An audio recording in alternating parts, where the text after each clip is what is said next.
Thank you, Uncle Herb, and good afternoon. Good afternoon. I am Oneal Waromi, and before we introduce our two guest speakers, Edison Waromi, and as the Prime Minister, Edison of the West Papua Transitional Government, and also we have Dr. Greg Polgrain, the author of JFK versus Allen Dulles, Battleground Indonesia. And we're going to hear from Dr.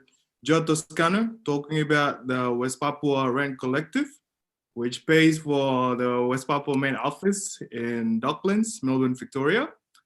And just for you to know that Joe is a practicing medical doctor who still visit people in their home, and he's also one of the Australia most influential political activists, as I've seen him standing on the steps of Parliament House all day, all night, in cold weather campaigning for public housing. And he worked for years to raise a monument for Tinamana White and Mobiania, the two young Aboriginal men that has been executed by the Victorian state in 1842. And currently he's lobbying for to establish 3rd June as Mabo Day, after the famous Torres Strait Islander, a Melanesian like me, who forced Australia to overturn ceremonies and recognize the native title in 1992. And I'll pass it to Dr. Joe Toscano. G'day everybody there, and my respects to our traditional owners, both here in Australia and around the world. Look, the West Papuan office plays an exceptionally important role in the West Papua independence movement struggle for independence. It was established almost 7 years ago as a consequence of my late wife, Ellen Jose, a Torres Strait Islander, and myself coming across West Papuan asylum seekers and refugees in Melbourne, who were conducting that struggle in very, very difficult circumstances, not just in their homeland, but in Australia. And they were denied even the basic necessity of having an office. The idea of the office was very simple. It was to actually pay the rent in order to allow West Papuan activists in this country and overseas to pursue their independence struggle in the way they saw fit. Our only function is to pay the rent. And over the last number of years, over the last 7 years, we've been able to successfully pay for the office. Unfortunately, because of COVID-19 restrictions, interest has waned. And one of the main purposes of having these events every 3 to 4 months, which the West Papuan office conducts, is to generate interest in the Rent Collective. Look, it's very easy to join the Rent Collective. It's not tax deductible. We are not a charity.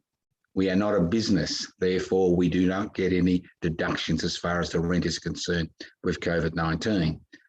Currently, we are about 15 members short. We've had 2 new members join the last few days, which is very, very good.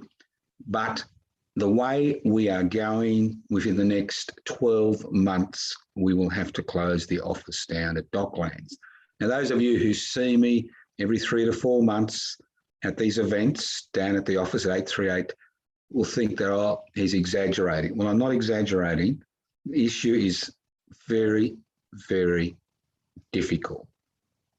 Now, the Join a Rent Collective is very simple. We don't keep any records. If you're concerned about people knowing that you joined the Rent Collective, it's very simple. It means that you donate $1 a day to the Rent Collective. You do it through the Commonwealth Bank. I'm happy to send you the details if you want to keep the thing private, but you can also get all the information from the website. Now, the office not only helps to coordinate the independence struggle, it has also taken a new direction in the last few years, where it's heavily involved in the campaign to have West Papua put on the decolonisation list, on the United Nations decolonisation list. This is a very effective campaign. And the fact that the office is in Collins Street in Melbourne, one of Melbourne's most illustrious streets, is important, because as far as we're concerned, the West Papuan office is a de facto embassy for the West Papuan independence movement. And it has played a pivotal role and continues to play an important role. Now, the other reason we have a rent collective is we don't want the West Papuan activists having to waste their time trying to raise money to pay for the office. We want them to be consistently involved in that independence struggle, which they conduct in the way they see fit. Another reason we have a rent collective, it's much harder for the Australian government to close down the office because of Indonesian pressure when it's financed by Australians who are happy to give their money to finance the office and not actually financed by the West Papuans themselves, who many are on bridging visas, many are asylum seekers, many are refugees who would find it exceptionally difficult if the Australian government placed them under increasing pressure. So it's $1 a day. This is the sign. I don't know if you can read it. It's very simple. The way you do it is in a number of ways. You can either ring me on my phone number and leave a message, and I'll get back to you and send you the necessary details on 0439 395 489, 0439 395 489. You can write to us at Post Office Box 20, Parkville 3052. You can go to the West Papuan, the Office of the Federal Republic of West Papua, or you can send an email to info@pibci.net, info@pibci.net. So the ball's in your court. We've been open for 7 years. We hope to be able to be open for another till West Papua achieves independence. With your support, we will continue. The unfortunate thing about the West Papuan independence struggle, the West Papuans has very few friends internationally. We don't see the rich and famous lining up to donate to the Rent Collective. We basically see people on pensions, people on disability support pensions, people on old age pensions, people in low paid work are the people who have been supporting the West Papuan office. And with their continued support, that office will continue to provide the excellent service it does to the West Papuan independence struggle. Thank you for your support.